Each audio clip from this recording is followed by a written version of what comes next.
rheumatic fever is a traditional favorite. It usually shows up in some way on your Step 1 exam. There are so many aspects to the pathophysiology of this disease, including immunology and microbiology. Now, test question writers can confuse you with some of the other diseases that present in similar ways, especially in the pediatric population. What are we talking about? Definitely talking about Kawasaki, right? So, what are some things that you need to worry about as opposed to rheumatic fever and Kawasaki disease?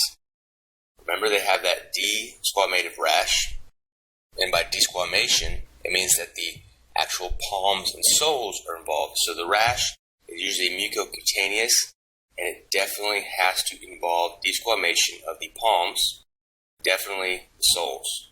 So those are key to be able to say that someone has Kawasaki disease. In addition to that, there's cervical lymphadenopathy, so LAD. That's a great way to abbreviate that. And then, of course, another extension of that mucocutaneous involvement is classically they'll have a strawberry-looking tongue. So before we even start, let's make sure we have that in our mind. Kawasaki disease is a classic way for you to get confused. A lot of different presentations when it comes to rash in the pediatric population as well. So, one more thing.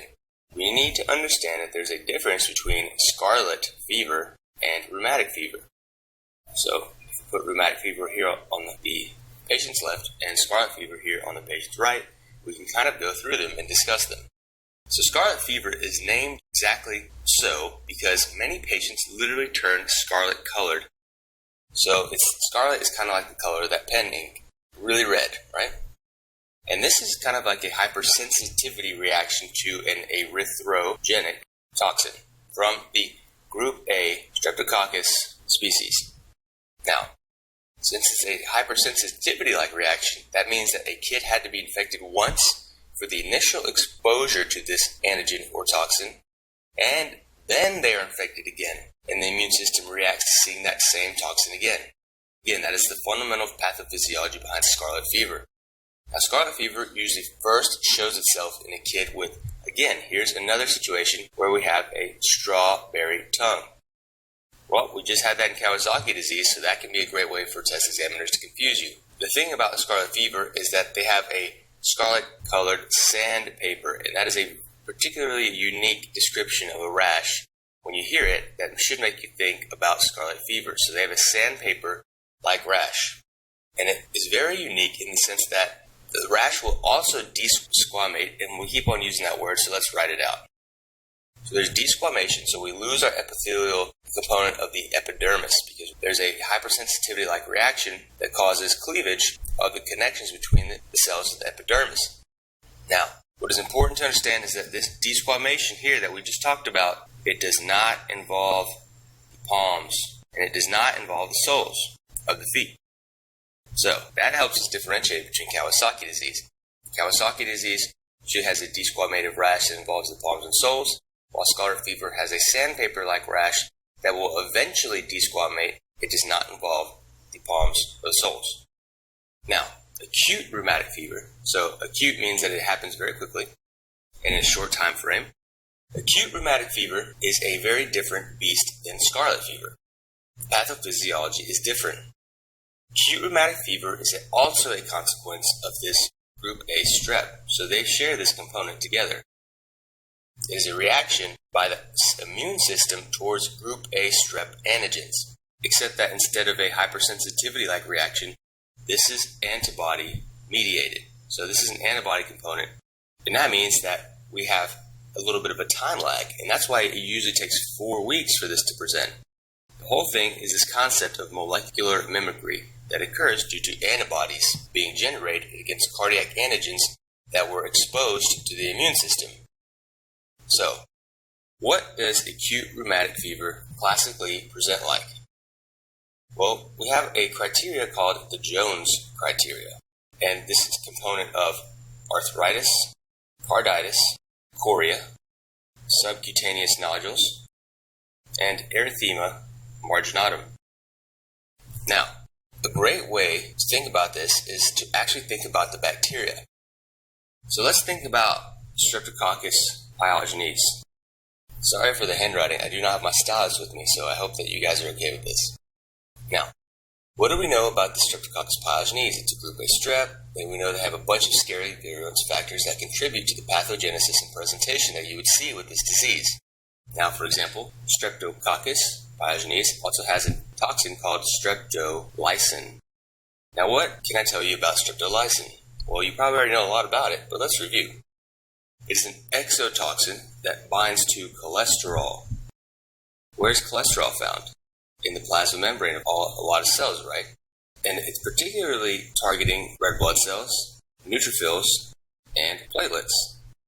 So let's think about what would happen if we had a toxin against the cholesterol component of our plasma membrane. We'd probably lose some of the integrity of our membrane, and that's exactly what streptolysin does. It allows water to enter and lyse, so you get lysis of all of these cells. Hence the name streptolysin. It comes from streptococcus, and it causes lysis of red blood cells, neutrophils, and platelets. The reason it does that is because it disrupts the cholesterol component of the plasma membrane and allows water to enter the cells. Hence the name streptolysin. Now, our body produces antibodies to this protein, and we look for them to help detect the presence of this disease in our patient population. Now, what are these antibodies called? These antibodies are called anti-streptolysin O. So we're looking for antibodies that were generated against the toxin that was initially causating that cell lysis of neutrophils, red blood cells, and platelets. What other virulence factors do we need to be concerned about when we're talking about Streptococcus pyogenes? There's another enzyme called streptokinase, which helps activate plasminogen, which is a zymogen element or component that eventually is cleaved by streptokinase into plasmin, right? The streptokinase is generated by group A strep, Streptococcus pyogenes. It also has one that we've heard and talked about before, which is hyaluronidase, right? And hyaluronidase cleaves hyaluronic acid that is present on a lot of important areas of connective tissue, particularly with the heart. Now, this is a great time to flash back to your immunology. What is the protein present in group A Streptococcus pyogenes that our immune system will produce antibodies to that cross-reacts with heart antigens? You say, I don't know the answer. Well, it's the or M protein, right? The way that the pathophysiology works is all around this molecular mimicry. The problem is that this protein shares epitopes, right? That's an immunology word. They'd love to ask you that one, wouldn't they? Love to toss this into the question somehow. The problem that the M protein does is that it shares epitopes with another important structure that we need in our heart, and that is myosin. And that is why this was initially called the M protein. So a lot of ways to remember this. Molecular mimicry with the myosin component. Obviously, this leads to a myocarditis. So M is a great way to remember this.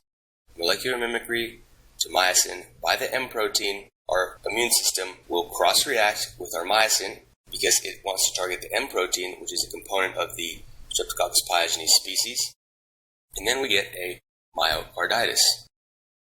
The antibodies produced against the M protein cross-react due to molecular mimicry. Myosin is in the heart, M protein targets it. That's a huge, super high-yield baseline fact that you have to have in your head. Now, what's interesting is that there's another molecular mimicry antibody that can also cause problems. This is due to creating antibodies against another polysaccharide component of a group A strep. Whenever you create antibodies to polysaccharides of the bacteria themselves, you can get a cross-reaction to the glycosaminoglycans, or GAGs, that are present in many areas of the heart, particularly on the heart valves, because they want to be very loose, fluid-rich tissue, and that is what actually glycosaminoglycans do. They're very electronegative structures that pull in water, and these are present in our connective tissues. So if we start making antibodies to this guy, and it's present on our heart valves and other areas, that's going to be a really bad situation, right? So anytime you have any suspicion of someone having acute rheumatic fever, you need to go ahead and treat it, because it's a really bad thing to make antibodies that can bind myosin of cardiac tissue and glycosaminoglycans that are on things like the heart valves, correct? Yes? Now, this is why streptococcal pharyngitis is kind of a big deal. You should give them penicillin anytime you suspect streptococcal pharyngitis. Now, what else are we talking about when we talk about this molecular mimicry? Well, some of the other antigens of Streptococcus species can have similar epitopes with gangliosides that are present in the brain. So now we're in even more trouble. We have the component of molecular mimicry with the M protein to myosin, with glycosaminoglycans to a particularly polysaccharide-rich segment of the Streptococcus species. And then we also have this molecular mimicry component to gangliosides. Now, where would you find gangliosides in our brain? Now, what kind of symptoms do you think will be present if we were generating and depositing antibodies in our brain in somewhere that is a very high-rich ganglioside concentration? Now, gangliosides are components that surround nerves, right? Part of the myelin sheath, right? So think about someone that's highly myelinated in the brain, someone that needs a great conductive ability, fast conduction, because big, fat, or really myelinated axons conduct very fast. I'm talking about the place such as the basal ganglia. Now, what kind of symptoms are you going to get when you get antibody deposition and an inflammatory response in this area of the brain? You will have chorea, right? Perfect, makes sense, right? So chorea is just Greek for dancing. Someone with chorea looks like they have uncontrolled dancing movements because there are antibodies binding to the ganglioside components within the basal ganglia, which means that they are triggering a signal that results in undesired movement. So let's discuss rheumatic fever using our immunology thinking hats. So, someone has group A strep. The tonsils are infected. Antigens of the bacteria are taken up and processed by antigen-presenting cells.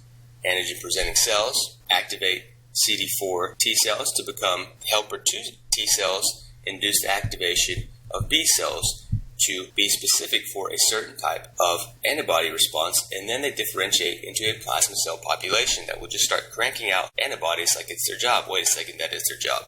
Now, eventually, this deposition of these antibodies due to molecular mimicry causes activation of the complement system on wherever you deposit it. So we deposit it again on the heart valves due to the molecular mimicry with the glycosaminoglycans, on the myosin component of the myocardium causing our myocarditis, and again, on gangliosides in the basal ganglia.